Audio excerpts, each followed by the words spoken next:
안녕하세요. 2교시가 좀 길어서 힘들었죠. 3교시는 되도록이면 좀 빨리 끝내드릴게요.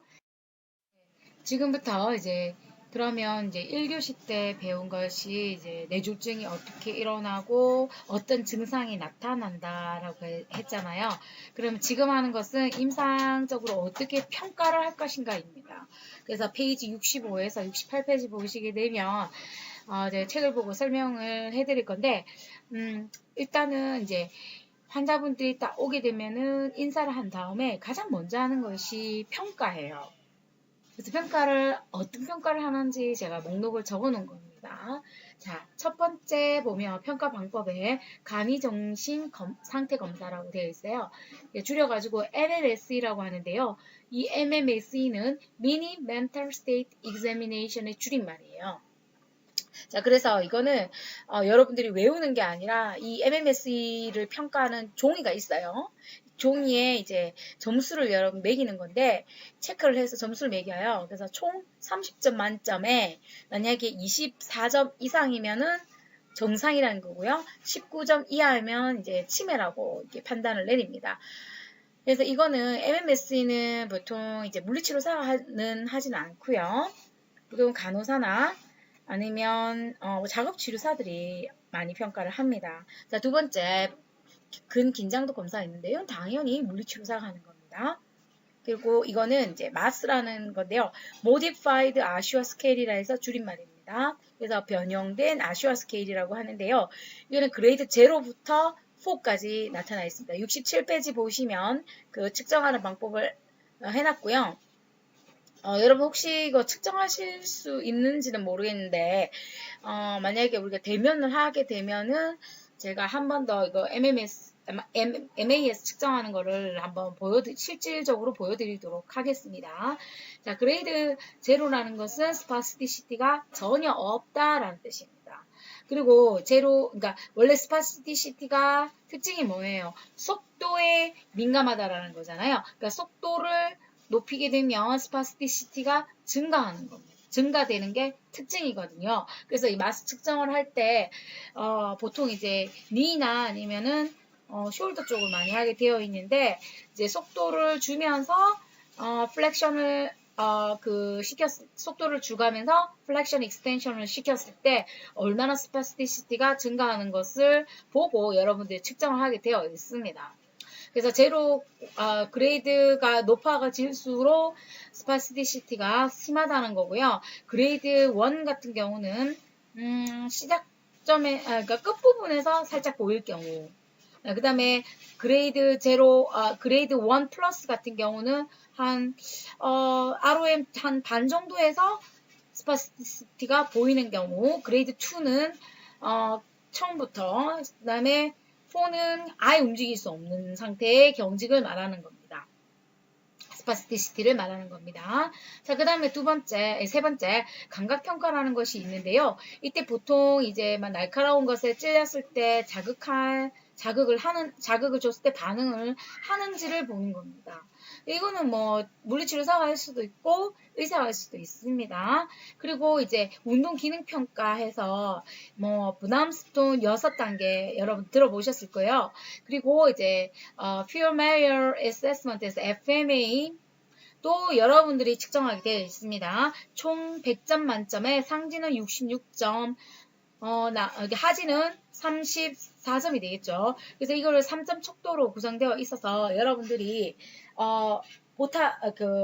종이가 있거든요. 이 FMA 그 종이가 있거든요. 그래서 그거 보시고 환자한테 점수를 줘서 평가를 하시면 되는 거예요. 79페이지 보시면 됩니다.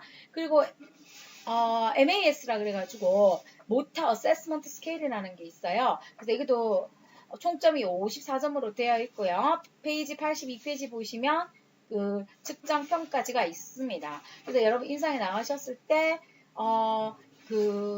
소프 노트를 작성을 하시잖아요. 소프 노트를 작성하셔서 평가할 때 아웃컴을 낼 때 정제를 한 다음에 전과 후 비교해서 이 점수를 해줘도 평가하실 때 쓰셔도 좋죠. 그래서 이거 여러분들 그 종이를 한번 그 평가지를 한번 보시는 것도 좋을 것 같고요. 자, 세 번째 이거는 가장 물리치료사가 또 많이 이용하는 거죠. 균형평가죠. 그래서 균형평가에 가장 많이 쓰는 게 BBS인데요. 뭐 BBS도 있고 TUG도 있고 FRT도 있고 많이 있습니다. 그 중에서 가장 많이 쓰는 게 BBS나 TUG고요. 일단 BBS 같은 경우는 이제 버그 밸런스 스케일이라 그래서 총 14가지 항목을 가지고요. 총 54점이 되는데 이때 45점 이하일 경우에는 낙상 위험이 있다. 40점 이하일 때는 100% 낙상하더라라는 겁니다. 그래서 이거는 의사분들하고 간호사나 계속 커뮤니케이션을 해야 되기 때문에 이 BBS 점수는 여러분들이 확실히 매기고 점수를 평가할 수 있어야 되고 가장 많이 쓰이고 서로 소통을 많이 합니다. 네. 그 BBS 점수도 마찬가지로 아웃컴 낼 때 또 비교로 해도 괜찮죠. 그 다음에 이제 무시검사라는 게 있는데요. 이거는 보통 작업치료사들이 하게 되어 있습니다. 그 다음 바이섹션 테스트라 그래가지고, 이게 68페이지 보시면 되는데요. 이 그림을 제가 뒤편에 보여드릴게요. 그 다음 한 번 더 보여드릴게요. 그리고 이제 일상생활 동작 평가도 하게 되어 있는데요. 이 중에서 작업 지도사들이 가장 많이 쓰는 건데요. MBI입니다. MBI는 Modified Bardell Index라는 말을 줄임말이고요. 열문항이고 5등급으로 측정하게 되어 있고, 이것도 마찬가지로 그 검사지를 보시고 점수를 매겨서 평가하는 겁니다. 이것도 보통 작업치료사나 간호사들이 하는 거기 때문에 단지 여러분들은 알아들으시면 됩니다. 그래서 24점, MBI가 24점 이하다. 그러면 이 사람은 토탈이구나. 완전히 의존하는 상태구나라는 걸 알고 있으시면 됩니다. 그러니까 와상 환자라고 보시면 되겠죠. 그렇죠? 그리고 100점 만점입니다. 그리고 FIM도 많이 씁니다. Functional Independence Measure이라 그래서 이것도 그 18개 항목을 평가하게 되어 있는데 85페이지에 보시게 되면 평가지가 있어요. 그래서 이걸 보시고 평가를 하는데 보통 이거는 제가 말씀드리지만 간호사나 작업치료사들이 하게 되어 있어서 물리치료사로서 하는 것은 마스 또는 감각평가, 운동기능평가, 균형평가, 이 정도가 되겠습니다. 예. FMA 같은 경우는 이제 FMA도 마찬가지로 이제 운동 기능 평가, 기능 평가, 감각 평가, ROM 검사, 통증 검사 이래가지고 전체적으로 이 뇌졸중 환자 평가하는 것도 있습니다. 요거는 참고로 아시고요.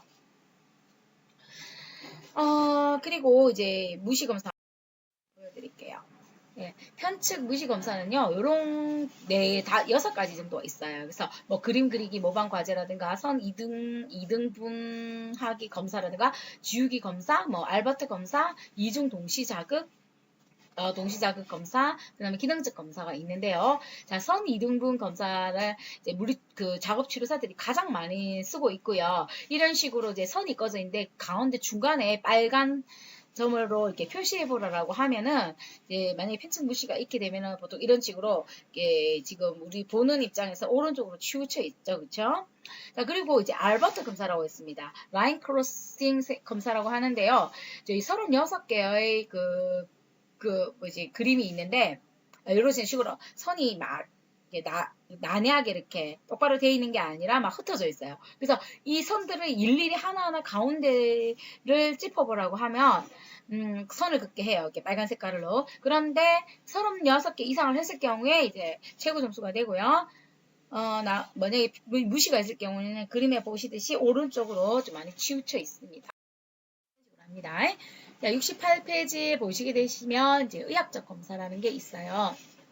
당연히 뇌졸중이 오시게 되면 쓰러졌다. 그러면 CT, MRI, 뇌혈관 조영술을 하게 되어 있습니다. 자, 그림을 보시게 되면 자, A가 이제 CT입니다. CT하고 엑스레이는 이제 둘 다 방사선을 쏘는 거거든요. 그래서 조금 몸에는 좋지는 않고요. 일단 이 CT는요, 뼈가 하얗게 나옵니다. 조직은 검게 나오는 특징이 있고요. 그러니까 물이 들어간 부분은 검게 나오고요. 자, 두 번째는 이제 여기 자기 MRI입니다. MRI 같은 경우도 이렇게 이거는 자기장을 쏴서 이렇게 입체로 보는 겁니다. 쉽게 말해서 뭐 CT나 MRI나 똑같이 입체 영상이긴 하지만 하나는 방사선을 쏘고 하나는 그 자기장을 쏜다라는 게 차이점이 있습니다. 네, 그리고 이제 뇌혈관 조영수를 보는 거죠. 그러니까 혈관이 얼마나 막힌 곳이 있지 않나를 정확하게 볼 수가 있죠. 그래서 여러분들이 이런 검사가 있다라는 것 정도만 아시면 됩니다. 자, 이제는 실질적으로 이제 물리치료에 들어가 보도록 하겠습니다. 자, 제일 처음에 급성기 때는 환자가 뭐 의식도 그렇고 움직일 수가 없기 때문에 가장 중요한 것이 바로 침상 자세입니다. 그리고 여러분들이 물론 환자분들이 내려오셔서 치료실내 치료를 할 수도 있지만 또 이렇게 입원실에서 치료할 경우도 있어요. 그럴 경우에는 이렇게 자세를 잘 만들어 주셔야 돼요. 자, 한번 바로 누운 자세에서는 마비 측에다가 이제 팔과 다리에 베개를 올려주는 게 좋고요. 앉은 자세에도 엉덩이에 베개, 머리에 베개를 받쳐주셔서 몸이 비뚤어지지 않도록, 예, 관절이 구축되지 않도록 해주는 게 가장 좋고요. 그 다음에 이제 실 그림을 보시게 되면 마비 측으로 눕게 될 경우에는 정상 측 다리 밑에다가 베개를 놔주시고요. 팔은 마비 측 팔은 이제 수피네이션을 시켜주셔야 됩니다. 그리고 마비 측이 위로 올라오게 할 때도 마비 측 밑에다가 위에 내려주시는 게 되는데 되도록이면 C 자세가 많이 쓰입니다. 자, 그 다음에 이제 급성기 때는 욕창 방지하기 위해서 2시간마다 체위 변경을 하게 되어 있습니다. 세 번째, 기립성 저혈압 방지하기 위해서 환자분들이 가장 먼저 내려오시게 되면 틸트 테이블을 이용을 하게 되거든요. 그래서 틸트 테이블을 했을 때 여러분들이 주의하셔야 될 게 뭐냐면 이렇게 다리가 플란타 플렉션으로 구축이 일어나기 때문에 그거를 방지해주기 위해서, 그러니까 쉽게 말해서 종아리 머슬, 이렇게 칼프가 쇼트닝 되지 않도록 항상 늘려주시는 방향으로 하고 발바닥 전체라든가 이런 것들이 전면에 닿을 수 있도록 해주시고 몸이 삐뚤어지지 않도록 하는 게 제일 중요합니다. 특히 이 그러니까 틸트 테이블 사용하실 때 기립성 저혈압들이 나타날 수가 있기 때문에 그냥 환자 딱 세워놓고 뭐 다른 볼일 보러 가시면 안 돼요. 환자 상태를 항상 살펴보셔야 되고요. 특히 이제 기립성 저혈압이 나타나실 경우에는 일단 내려야 돼요. 그래 처음부터 이렇게 팍 세우는 게 아니라 각도를 서서히 조절해 주시는 게 좋습니다. 그 다음에 이제 관절 운동을 하게 되어 있습니다. 여러분들 이거는 실질적으로 이제 임상 명상에 올라가셔가지고요. 이렇게 관절 ROM을 해주시면 됩니다. 그러니까 관절이 굳지 않도록 해주는 게 좋고 그 다음에 순환에 도움이 되겠죠. 그렇죠? 그리고 항상 이 사람이 내 몸에 뭐가 만져지는구나 하는 그런 고유 감각들 정보를 갖다 잊지 않도록 이렇게 초기에는 굉장히 중요하게 자, 이번에는 회복기 때는 어떻게 하느냐. 이제 한 3개월 정도 지나게 되면 이제 치료실로 내려오겠죠. 그쵸? 그래서 치료실에 딱 내려오시게 되면 이 7가지 운동을 대부분 시행하게 되는데요. 처음에는 이제 스파스티시티가 있을 경우에는 이제 쉬운 운동부터 해서 서서히 어려운 운동으로, 즉, 패시브에서 어시스티브 액티브, 그 다음에 어시스턴스, 레지스턴스로 이렇게 저항 운동으로 가게 됩니다. 그리고 근력 강화도 서서히 하는 거죠. 처음에는 패시브로 했다가 패시브 어시스턴스로 갔다가 액티브 갔다가 어시스턴스 액티브 갔다가 액티브 혼자 해보라 그러고요. 그 다음에 저항을 주면 되는 거죠. 그건 당연한 거죠. 그렇죠? 그리고 운동 조절 향상을 시키기 위해서 뭐 구르기, 앉기, 서기, 보행 뭐 이렇게 하는데 제일 중요한 건 제일 처음에 이제 환자분들이 오셨을 때 구르기부터 먼저 하죠. 체위 변경할 수 있도록 구르기부터 하고 그 다음에 앉힙니다. 앉히고 서고 이제 앉았다 일어서기 훈련을 많이 하고요. 그 다음에 이제 서서히 이제 평행봉, 그 다음에 워커, 그 다음에 케인 이런 식으로 이제 보행 훈련을 하시면 됩니다. 그리고요, 가장 좋은 게 이제 시각적 피드백을 이용하는 게 정말 중요하거든요. 환자분에게 그냥 팔 드세요 하는 게 아니라 시각적으로 보게 해서 내 팔이 움직이는 거를 볼 수 있도록 해주는 게 가장 중요하고요. 신경계 운동 치료에는 뭐 PNF, 보바스, 루드, 브라운스톤, 보이타 있다는 거 여러분들 아시고요. 거기 특징에 따라서 치료를 해주시면 됩니다. 이거는 서티가 있어야 되기 때문에 여러분들이 120시간 이상을 교육을 듣고 오셔서 실시하시면 됩니다. 그러니까 PNF대로 장점이 있고 보바스대로 장점이 있기 때문에 적절히 잘 이용해 주시면 되고요. 요즘에는 이제 과제 지향적 훈련을 많이 하죠. 왜냐하면 치료사 위주가 아니라 환자 위주 치료를 위해서입니다. 그리고 CIMT는 이제 기본적으로 이렇게 마비된 팔을 이용하기 위해서 정상인 측을 못 쓰게 하는 거거든요. 정상인 측을 묶어놓고 자꾸 마비된 손과 발을 이용할 수 있도록 유도해 주는 겁니다. 그래서 이걸 하려면 정상 측 팔을 갖다 거의 6시간 이상 묶어놔야 되기 때문에 실질적으로는 조금 어렵다라고 보시면 되겠습니다. 그 다음에 이제 한번 우리가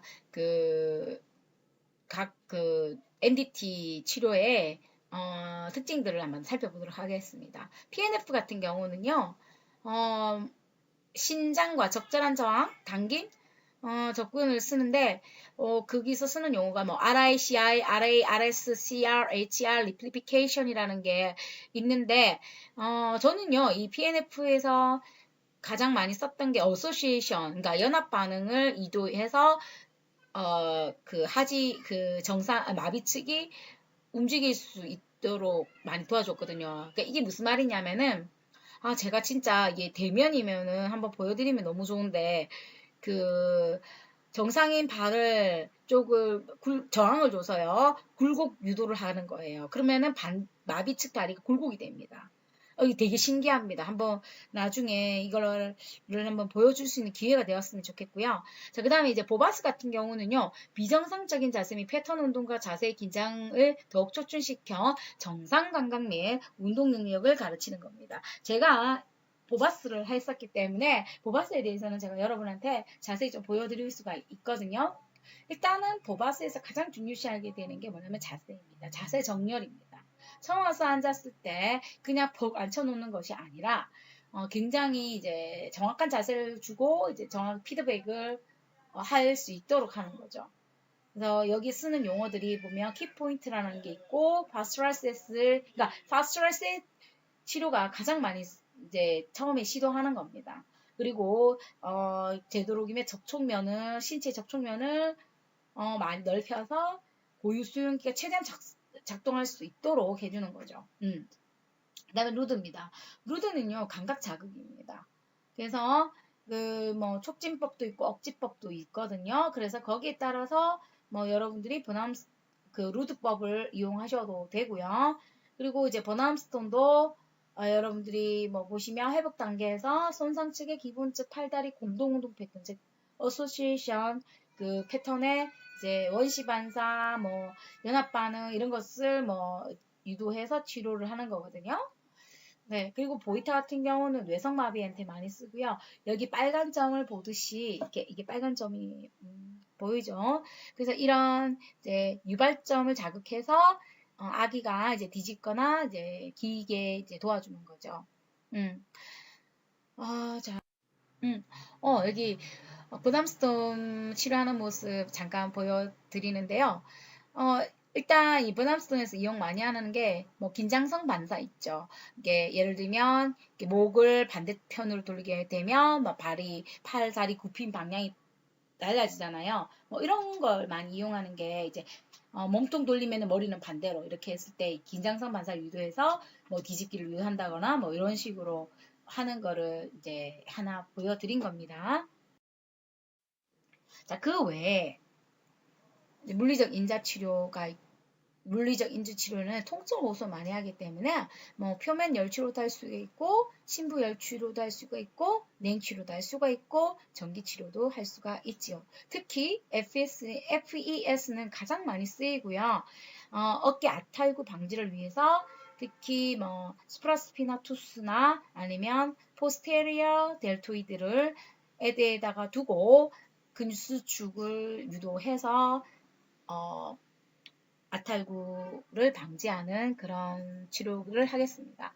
그 다음에 이제 환자분들이 보면은 TA가 그러니까 포스테리어 안테리어, 티비알리스 안테리어가 작동하지 않기 때문에 발처짐 많이 일어나거든요. 풋드랍 되기 때문에 걸을 때 굉장히 불편해요. 그래서 이렇게 AF4를 착용해서 이제 착용한 후에 걷게 하면 좀 방지할 수가 있고 또 무릎이 꺾이잖아요. 왜냐하면 쿼드리셉스가 작용하지 않기 때문에 그래서 그것도 약간 방지해 줄 수가 있습니다. 근데 만약에 무릎이 컨트롤이 잘 되면 굳이 AF4를 착용하지 않고 발목에만 고정하는 그 보조기를 사용하면 되겠죠. 그쵸? 그리고 아탈구 방지하기 위해서 옆에 보시듯이 이렇게 슬링을 하는데 슬링은 크게 권하지는 않습니다. 왜냐하면 이 자세가 틀렸잖아요. 보통 이 인터널이 아니라 익스터널 방향으로 해줘야지 아탈구가 많이 방지가 되거든요. 네. 그리고 이제 어느 정도 평행봉에서 환자가 걸을 수 있다면 다음에 넘어가는 것이 바로 이 워커입니다. 그리고 워커에서 잘 걷게 되면 이렇게 케인으로 가는데 요거는 이제 모노케인이라고 그러고 이거는 쿼드 케인이라고 큐케인이라고도 부릅니다. 이제 일상생활 동작 훈련을 하시게 되는데요. 기본적으로 이제 그 급성기를 지나고 치료실로 내려오시는 환자분들은 틸트 테이블에 이제 많이 세워두시거든요. 왜냐면 아직 앉을 수도 없고, 그 다음에 이제 뭐 몸을 움직일 수가 없기 때문에. 그래서 기립성 저혈압을 방지하기 위해서 이제 틸트 테이블. 물론 이것도 있지만 또 구축을 방지하는 것도 있습니다. 변형을 방지하는 거죠. 그쵸? 자, 그 다음에 이제 운동치료실에서는 이제 매트에서 제일 처음에 시행하는 것이 구르기입니다. 구르기를 PNF를 이용해서 그 구르기 훈련을 해주시면 좋고요. 그 다음에 이제 앉고 이제 시트 스탠드라 그래서 앉고 서고 뭐 이런 훈련을 하게 되어 있고 그 다음에 이제 균형 훈련들을 이제 들어가게 되는데 균형 훈련은 제일 처음에는 이제 평행봉 파라렐 바라 그죠. 우리는 이제 병원에서는 피바라고 합니다. 그래서 피바에서 처음에 훈련을 하다가 이제 되면 이제 보행 그 워커로 걷고 그다음 큐케인, 모노케인 이런 식으로 한 달 되면 이제 계단 보행을 하게 됩니다. 계단 보행 정도 할 때 정도면은 중간에 이제 트레드밀을 걷게 해주면 좋아요. 우리가 이제 제가 한번 하나 더 팁을 드리면 환자분들이 걸을 때 제일 예쁘게 걷는 것도 중요하지만은 이 트레드밀을 훈련하게 되면은 이게 협동이죠. 코디네이션이 굉장히 좋아진다라는 겁니다. 그래서 여러분들이 이 사람 균형이 어느 정도 잡히고 보행 훈련이 되면 이제 코디네이션을 맞춰줘야 된다라는 거죠. 그래서 여러분들이 치료 계획을 세우실 때 그분 환자의 그 상태에 맞도록 이제 점점 이제 업그레이드 시켜드리면 되는 거예요. 약물 치료로는요, 보통 이제 허혈성 이스케믹일 경우에는 막혀 있기 때문에 항혈전제라든가 항응고제를 쓰게 됩니다. 그래서 급성기 때 가장 많이 쓰는 게 헤파린이죠. 헤파린은 피가 응고되는 것을 방지해 주는 거죠. 두 번째 많이 쓰는 게 아스피린이에요. 그래서 이 아스피린 같은 경우는 항혈전제이기 때문에 보통 수술하기 두 달 전에는 끊어야 됩니다. 만약 이를 끊지 않으면 수술할 때 출혈이 멈추지 않아서 사망할 수도 있기 때문에 그렇습니다. 그리고 항응고제는 와파린을 쓰게 됩니다. 그래서 항혈전제, 항응고제는 다릅니다. 응고가 되지 않도록 응고 물질의 응고되지 않는 그 기전을 파괴시키는 게 와파린이에요. 그 다음에 이때 또 이제 하는 게 수술이죠. 수술은 이제 목동맥 내막 절제술이라든가 아니면 요즘에 스텐트도 많이 이용을 하죠. 자, 두 번째, 출혈성. 헤모로직일 경우에는 보통 삼투성 이뇨제를 많이 씁니다. 제일 많이 쓰는 약품이 만니톨이에요. 예, 그리고 이제 스테로이드를 쓰게 됩니다. 스테로이드는 이제 부종을 억제하는 역할을 하게 됩니다. 그리고 이제 수술은 3cm 이상의 출혈일 경우에만 보통 해서 혈관을 막는 걸 하지요. 자, 일단 이 정도만 아시면 될 것 같습니다. 너무 수고하셨습니다.